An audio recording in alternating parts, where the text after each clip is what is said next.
and this man back to Mary's house and watched the house for like an hour. And didn't he also provide the police with an impossibly detailed description, including like eyelash color, which he could totally see of this dude at 2 a.m. in the morning. Yeah, from like 20 yards away. Absolutely. So there's been a whole lot of kind of stuff there. But the story is probably at least partially true because another woman who lived in the boarding house said that she saw, when she came home at like 2:30 a.m., there was a man standing across the street watching the house. That would be Hutchinson, right? So that was Hutchinson. That's creepy. Either way, it doesn't really matter. There are a few reports of Mary being around at like 8 a.m. or 10 a.m. the next morning, but pretty much those are false. The coroner said that her time of death was between 2 and 8 a.m., which is a wide range, but the mutilation that she sustained after death was definitely a couple hours worth of work. I don't want to go into too much detail about this. We've been doing lots of gruesome stories this whole time, and we've already talked about some gruesome stuff this time. Let's just say it was an escalation. This takes the cake. I mean, no one in the house heard any commotion to signify when she might have been killed, but she was killed with a slash to her throat. Probably. It was quick and quiet. The rest is really awful. Her clothes were neatly folded on a chair next to her bed, which means that maybe it was a John that she brought home. Probably. She was likely asleep. They think she was asleep when her throat was cut, signifying that the person was in there with her. However, her room in the boarding house she'd lost the key. So she broke a window and just like would reach in and unlock it. So it could have been somebody who gained access later. Her mutilation is horrifying. Body parts removed, all kinds of cuts, gouges, runs the gamut. Yeah. If you really want to know about this, there will just be look links. it up. Yeah, just Google her. There are pictures too. Another nice little tidbit fact is that there was apparently like a really large fire in her. You know, they'd had stoves in their rooms, and there had been some clothing burned to provide light for said mutilation. So that's Mary Kelly. Either that, or my take on that is that the murderer probably had his clothing soaked with blood, did a quick change of clothes, and then just threw the clothes in the which is even more disturbing because that means he brought a change of clothes intending to get that wild. Yeah, I think so. Which is really disturbing. Well, but she was living on and off with a man, so it's possible that there were other men's clothes.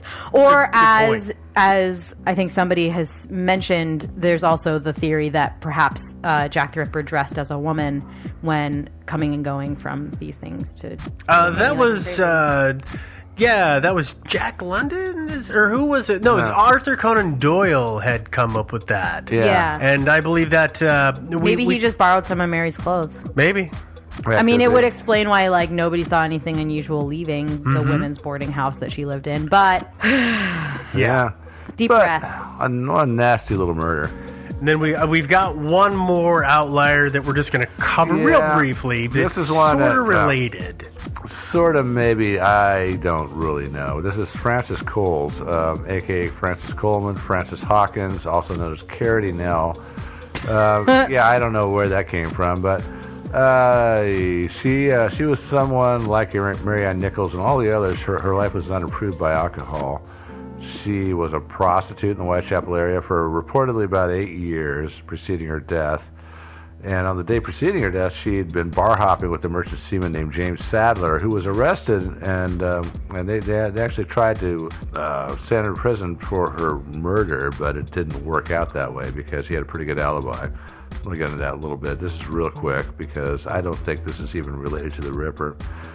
She, like many of the others, went back to her lodging house where she'd been staying. She was booted out because she didn't have cash to pay for her bed for that night. And so she wound up back on the streets looking to earn a little money so she could sleep for the night. And she bumped into a fellow prostitute named Ellen Kalena, or Kalena, I don't know how her name is pronounced. We'll say Kalena. Anyway, a man approached them. He propositioned Kalena, and he apparently made her spider sense tingle, and she said he wouldn't have sex with her, and so he punched her in the face. Whoa, What a gem. I know, what a great guy. And then propositioned Francis Coles. And Coles left with him. Well, that's not good judgment, do you think? I mean, Yeah. Well, at 2:15 a.m., her body was discovered by a constable named Ernest Thompson. There was a railway arch, and her body was in there, and she was still alive. Her body had been, her throat had been slit from ear to ear. She was bleeding profusely, but he noticed that her one eye opened and closed, so she was still alive at that time. He blew his whistle for more help and all that stuff, and they went and got a doctor. But of course, she died. She bled out. Yeah. But it doesn't look like she was really. She's part of the Whitechapel murders, but the murder was not really the same. I mean, It's just that one piece Throat- of her throat cut, throat was but slit, nothing but else she matches. wasn't mutilated. Although, then again, it's possible because the constable reported that when he was approaching the crime scene, he heard retreating footsteps. It sounded like a man's footsteps running away. Mm-hmm. And so it's possible that Interrupted again. he interrupted the crime, and that maybe it was the Ripper. But here's why I don't think it was. Okay. Oh, yeah, James Sadler was released because witnesses had seen him. He was a merchant seaman. He was seen between 2 and 3 a.m. and was too drunk to commit the murder because he had been bar hopping with her the night before. The reason I don't think so is no mutilation, although, again, there's extenuating circumstances here. Also, she was killed with a blunt knife, and the medical examiner reported that. The Ripper used a sharp knife. Yeah. This was a blunt knife. So, okay, there you go. Well, that is 7 victims total that we've talked about. And I think, things that I hadn't thought about was the lives of these women at the Yeah. time and the things they go through. And I know It's sad. it's very sad, Yeah. and they're kind of in this story, as Richard said. He said they're kind of the forgotten piece of the story of who they were, and he brings up some really good points, and so I want to share that with everybody. I think the other important thing is that I think the victims often become, for want of a better way of putting it, the forgotten victims in the case, because we just got the names of these women, but virtually all of them followed a similar pattern, and it was a really tragic pattern in that a lot of them came, I won't say they came from wealthy families, but they certainly came from, they weren't poverty-stricken women, but they'd all become alcoholics, and it was a sort of a downward spiral that then their marriages had broke down. They'd been sometimes ostracized from their families, and then they ended up in the East End of London living transient existence in the common lodging houses. So they weren't prostitutes by choice, they were prostitutes by necessity. And I think that's the thing, that we've got tragic victims who often get overlooked, and I think that's the case. And also the fact that he was the world's first real media murderer. I mean, it's often said he's the world's first serial killer, which is not true, but he's certainly the first one where the press start to realise, this is capturing people's imaginations, and so the press start going to town on it. And what's interesting is that over that 10-week or so period, when the murders are really grabbing the attention and terrifying people and shocking people, the newspapers are coming out several times a day reporting on what's going on, the latest finds, and they're bringing all this salacious detail to their readers. And suddenly you've got, they almost go over the top. And when Mary Kelly gets murdered, it seems she's the last victim. It seems that the press realised they'd gone too far, and it's almost as though a light switch has been switched off, and it stops it. The salacious detail eases off, and then interest is lost. But for that 10 or so week period, we've got this opportunity. I can't think of any other period in history where you can look at a specific part of a major city in England, or anywhere really, but in a major city in England in this case, you can look at a tiny part of that area, and because of the newspaper reportage, get an insight, if you like. It's a window into the past, and just look at the daily lives of the people living through the horror of the Jack the Ripper murders. We've covered the victims. Now, something else that we need to talk about is the actual activities of the police. Yeah. They went for donuts, right? Exactly. No, they did not just go for donuts, Joe. Did donuts exist, by the way, in the 19th century? I don't think the donut existed. I think it might have accidentally been made, but I believe that is a Dunkin' Donuts creation. Okay, I know it's not a Dunkin' Donuts creation. Please, nobody send us scathing emails. I was making that up. No. It's a joke. Need to understand about the time in the area. There was not one police force. There was actually 2 police forces in operation that were trying to catch Jack the Ripper. There is the Metropolitan Police, and then there's the City of London Police. The murders of Mary Nichols, Annie Chapman, Elizabeth Stride, and Mary Kelly all took place in Whitechapel and Spitalfields. Which was not really actually in London city limits, correct? Correct. That was outside of it, so that was the jurisdiction of the Metro Police and Metropolitan Police. And they were investigating those 4 murders. Catherine Eddowes, however, when she was killed in Mitre Square, that's inside of the City of London. So her death came under the City of London Police. And here's how this works is when London was first created, and we're going back to Roman times because London was a Roman outpost, and at that time they call it the Golden Mile because Rome had built this, and London was basically a 1 mile square, and they had built walls around it, and the Thames ran through the middle. And these walls, I've seen remnants of these walls. We're not just talking about a brick wall. We're talking about 6 to 8 feet thick and upwards of 20 feet high. All commerce happened inside of the wall, so that's why they called it the Golden Mile. And everything else, everybody lived and all the work happened outside of that area. So if you ever happen to get a chance to go there and see these walls, they're fantastic. The pieces that are still there are amazing history because they're thousands of years old in the middle of a friggin' giant city. I know. And I didn't see those in London, but I saw when I was in Chester, England. That was also another Roman walled city, and there's remnants of the walls still there. And it really is incredible to think that this is like back to the times of before Christ. It's amazing. Yeah. Well, these policemen, they are doing a lot of work. You got police constables bobbies basically that are on their route, and they walk their route to keep an eye out. Jack the Ripper murders hit, they are suddenly inundated with work, and this is back in the day again, like we said, no cars, everybody's on foot, or no maybe phones. you got a horse, and you got to track everything down. So it is tons and tons of work, and evidently there was a little bit of bad blood between the 2 police forces, so it wasn't like they really worked together. And there's a lot of things where guys, as I know one of us had said at some point, or maybe it comes up later, they name their suspects, but they're all naming different suspects. So people weren't really working together.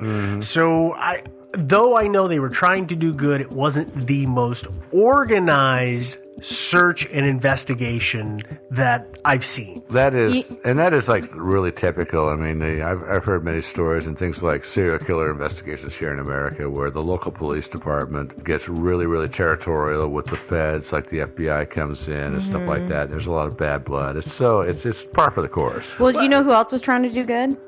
Sherlock Holmes. The Whitechapel Vigilance Committee. Oh yeah, that's right, those guys. Do you want to talk about them? Yeah. Yeah, they were trying real hard to do good. They were comprised of like 14 area businessmen, tradesmen, 1 actor, and they were formed out of, quote, a concern not for the women who were being killed and mutilated, but the impact the killings were having on the commerce in the area. That makes sense. On September 10th, 1888, which may have been a bit late, they elected their chairman, who was local businessman George Lusk, who becomes fairly important in a minute. I'll talk about this in just like a second here. They were interviewed by lots of local papers.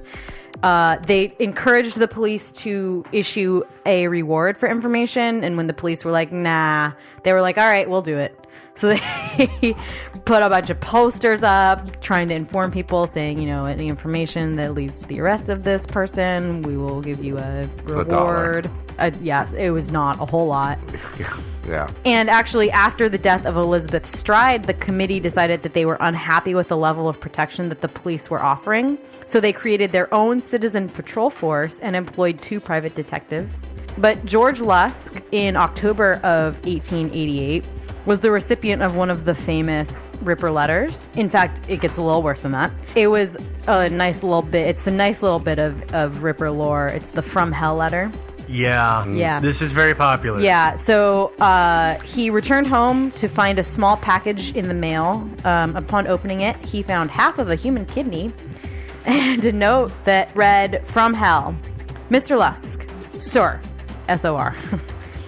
I send you half the kidney I took from one woman, purvased it for you. The other piece I fried and ate. It was very nice.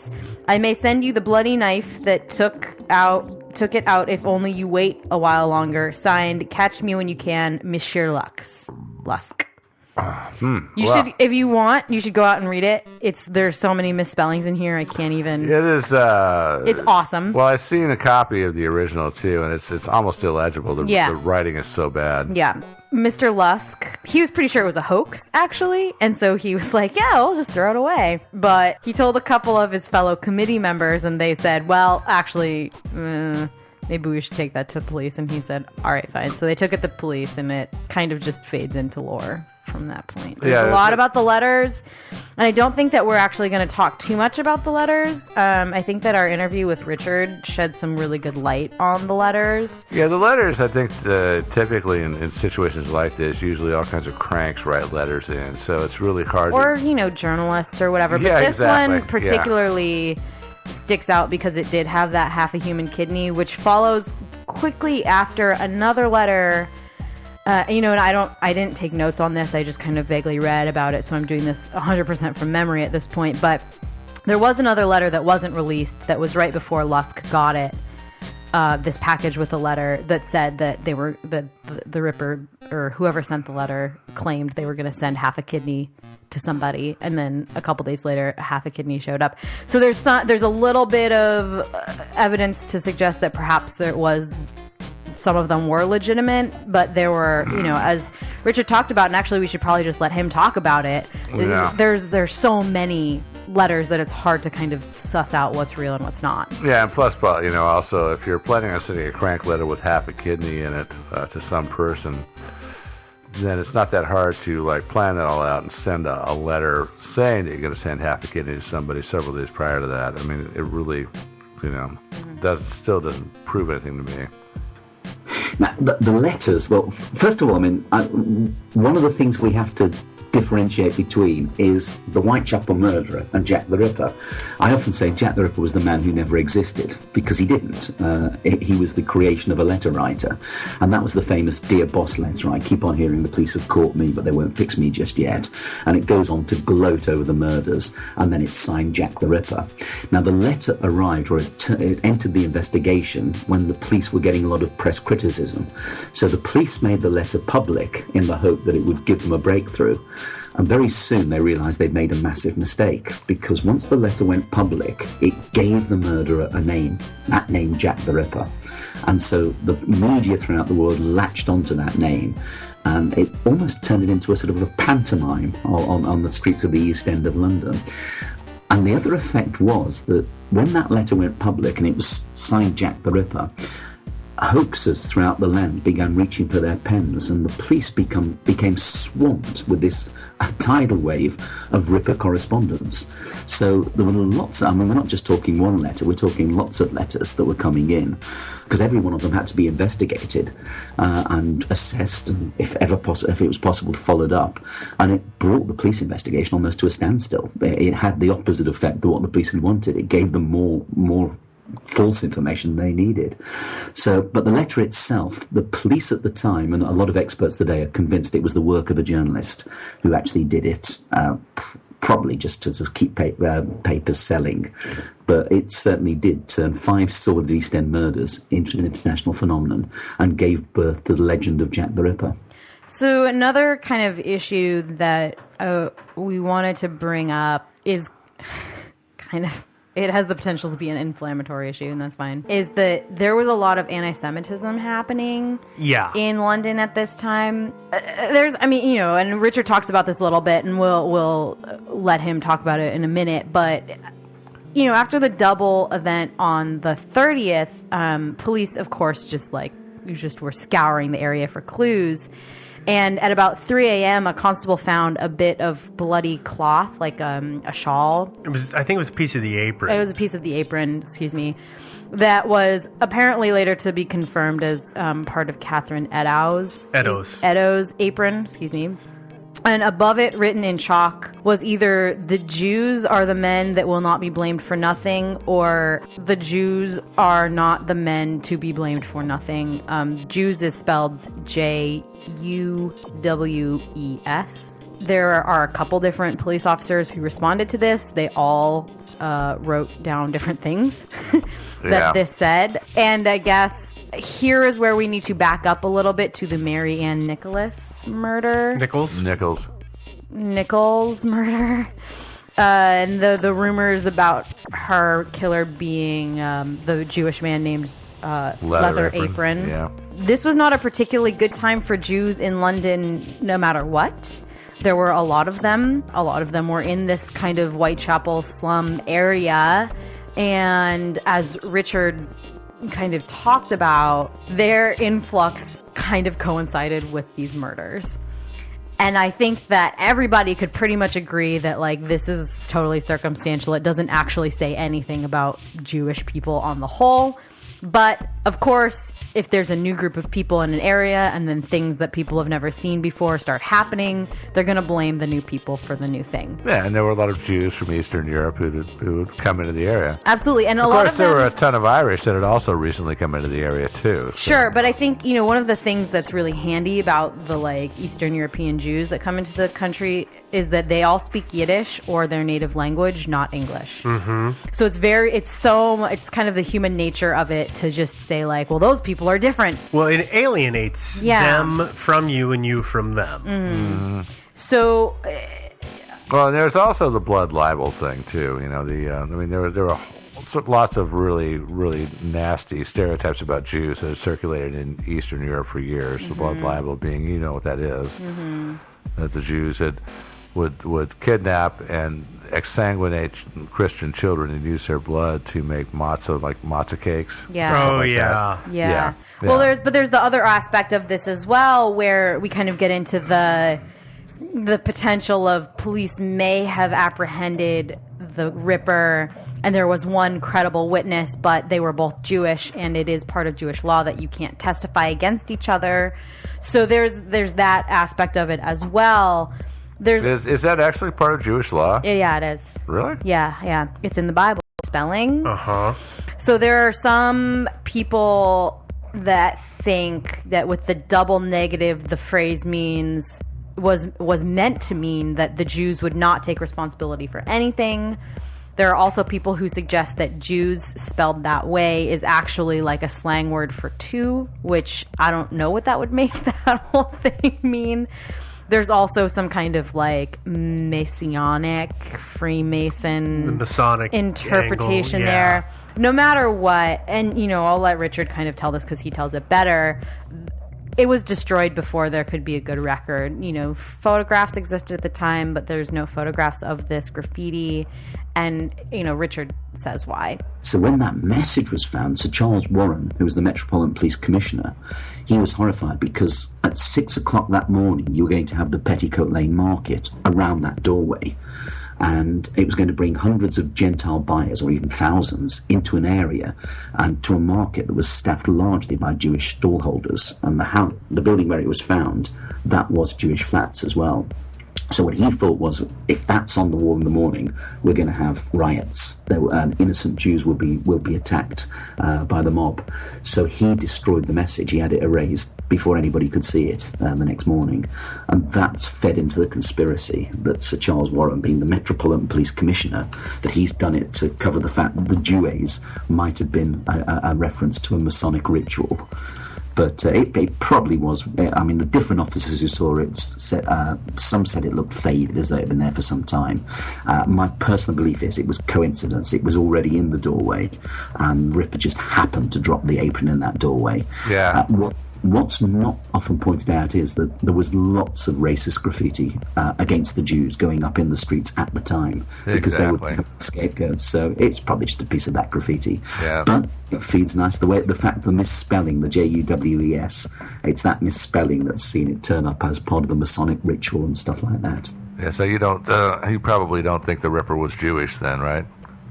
I think he might well have been. I certainly. Kosminski was certainly Polish Jew, so him and his family had come over. And I think actually it says one thing we do know about the police from quite early on, when they realised that if they kept pushing this theory, they were looking for sort of a Jewish immigrant, this could lead to anti-Jewish rioting and pogroms, and innocent people would be killed.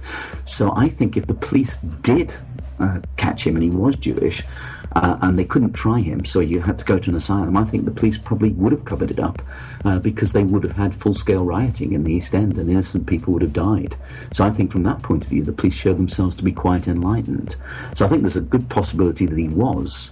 As I say, if it was Aaron Kosminski, which of all the suspects, I mean, he's up there because the two highest ranking officers seem to definitely believed he was the killer, then I think we have to believe it. But it's interesting. And had they revealed it and then said, well, we're not going to prosecute because he's going to an asylum and we haven't got the evidence that we need, they would have had rioting. And I think that's what the police were terrified of.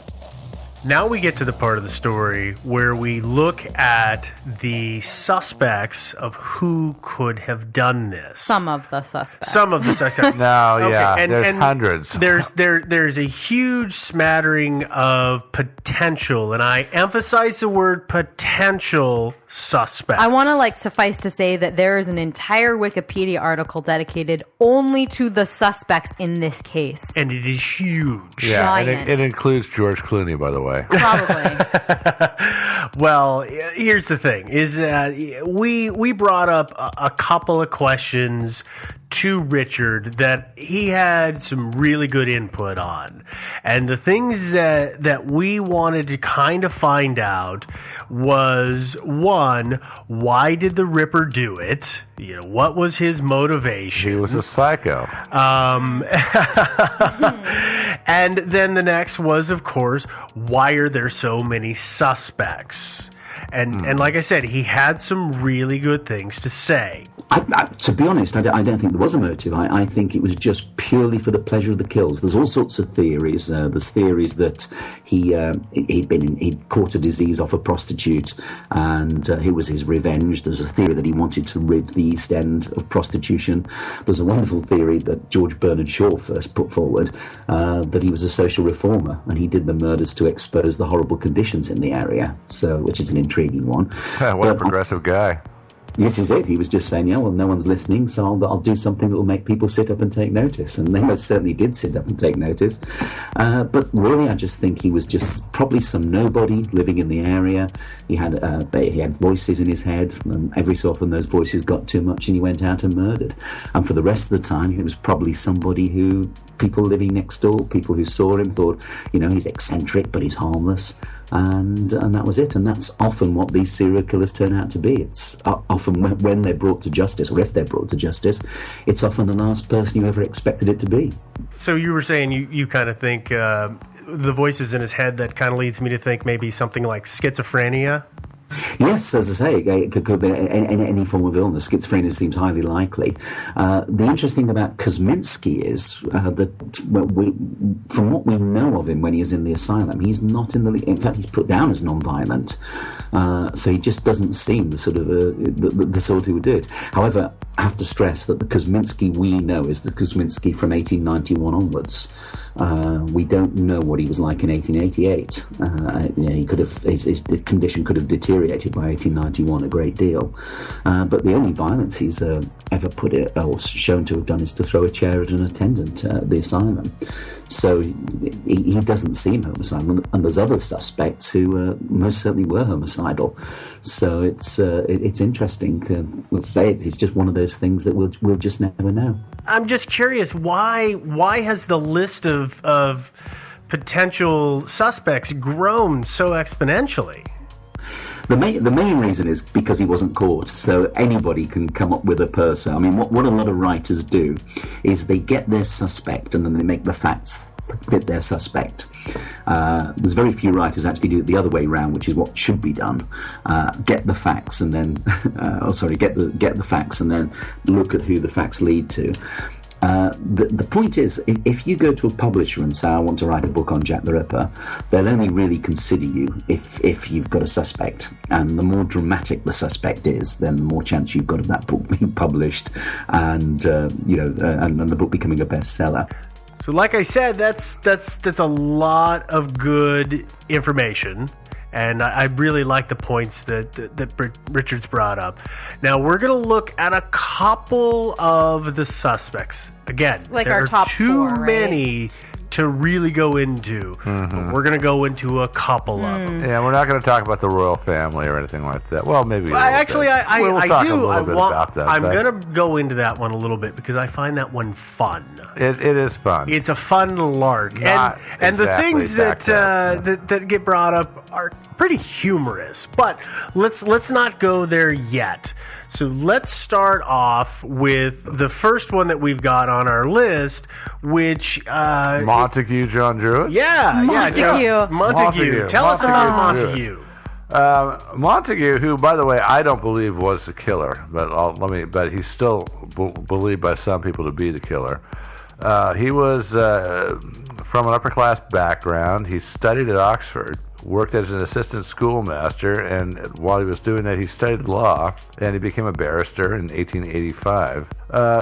For reasons unknown, in November 1888, he lost his job at the school where he was a schoolmaster, for reasons unknown, again, as I said. On December 31st, 1888, his body was found in the Thames River. Unfortunately, he had stones in his pockets, which apparently had kept his body submerged for about a month. So he apparently went into the river early in December, and he was 31 at the time of his death. And that wasn't, just as another bit of history, that was not uncommon at that time for people to go into the Thames and not be found for a while. Yeah. And the Thames is a very nice, relatively clean river today. Was not at the time. Again, as Joe talked about, tanneries, breweries, all these things dumping all of their in open sewers, all dumping into the Thames. So it's a nasty river. So nobody wants to go looking for someone they think might have gone into the river because you don't know that you'll come back out. Yeah, and I'm sure it reeked. People probably didn't even want to get close to the river back in those not days. safe drinking water. Yeah. So Super fun sight. Yeah, the contents of his pockets, he had a train ticket dated December 1st. He had 16 pounds, that's British pounds, not 60 pounds of gold, but he had gold worth 16 pounds British, or sterling, I guess would be a better way to put it. He also had a check for 50 pounds. And by the way, this was a lot of money in those days. Yeah. Yeah. And so he was carrying a lot of cash. That was still in his pockets. Yeah, Just in throw his that out pockets. Robbery and murder was obviously not a motive here. His estate was valued at about $250,000 pounds in today's numbers. So financial privation was probably not a motive for the suicide, if he was indeed a suicide. It was ruled a suicide after the inquest. Apparently his family had depression and mental issues.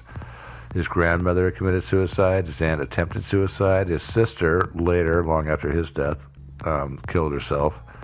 And also there was a note that he left, which read, quote, "Since Friday, I felt that I was going to be like Mother, and the best thing for me to do was die." So I'm thinking that perhaps he actually did commit suicide.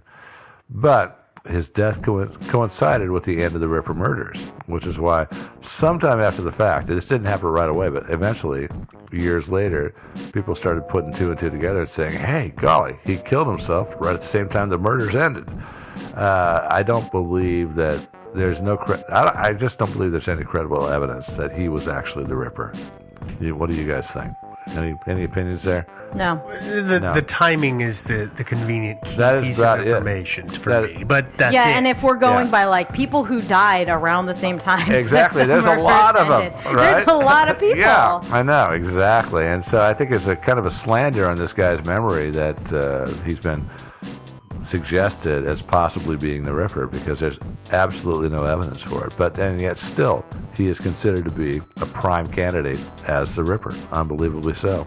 The next candidate that we've got is a gentleman by the name of Michael Ostrog. And he wasn't a suspect, again, kind of like Montague. He wasn't a suspect that came out right away. Instead, he came up several years later from a letter that was written that's been referred to or called now the McNaughton Memoranda. The memoranda says, Michael Ostrog, a mad Russian doctor and a convict and unquestionably a homicidal maniac. This man was said to have habitually been cruel to women and for a long time was known to have carried about with him surgical knives and other instruments.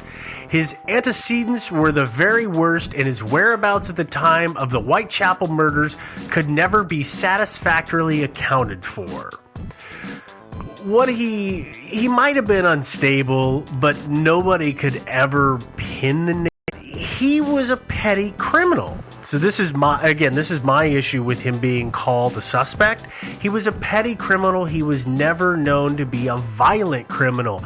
He was in and out of jail for petty theft, but never murder. And he was arrested for theft in July of 1887 and sentenced to 6 months of hard labor. So that's from September 1887 forward. Released on March 10th of 1888. So this is before the murders happened. And he was quote unquote cured of his petty theft habit. Well, the problem is that he, not too long after that, was arrested and sentenced to 2